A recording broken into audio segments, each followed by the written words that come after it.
রাজধানীর খিলগাঁওয়ে শেখের জায়গা এলাকায় নির্দেশ না মেনে চেকপোস্ট পার হওয়ার সময় র্যাবের গুলিতে এক যুবক নিহত হয়েছেন। তার পরিচয় এখনো পাওয়া যায়নি। আজ ভোরের এই ঘটনায় নিজেদের 2 সদস্য আহত হয়েছে বলে দাবি করেছে র্যাব।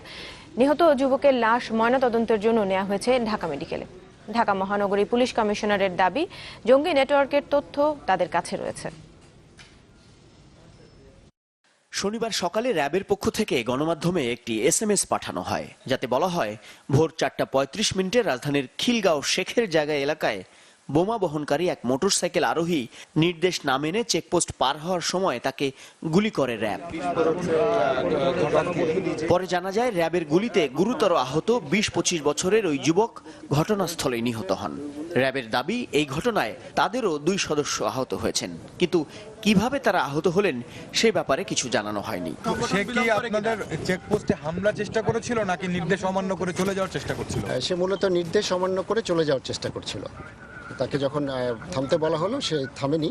আমাদের চেকপোস্ট থেকে তখন তাকে ফায়ার করা হয় এবং সে অবস্থায় সে এখানে পড়ে যায়। র্যাবের দাবি, নিহতের সঙ্গে থাকা ব্যাগ থেকে 3টি হাতে তৈরি গ্রেনেড উদ্ধার করা হয়েছে। পরে ঘটনাস্থলের কিছুটা দূরে সেগুলোর বিস্ফোরণ ঘটানো হয়। গতকালের ঘটনা একটি সুনির্দিষ্ট ঘটনা, সেটা আপনারা দেখেছেন। সেটার সাথে আসলে এই মুহূর্তে বলা যাবে না যে এটার সাথে রিলেটেড কিনা।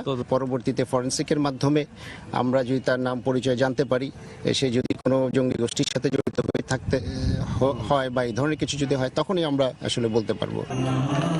এদিকে ডিএমপি কমিশনার বলেছেন, সাম্প্রতিক জঙ্গি তৎপরতা কোনো বিচ্ছিন্ন ঘটনা নয়।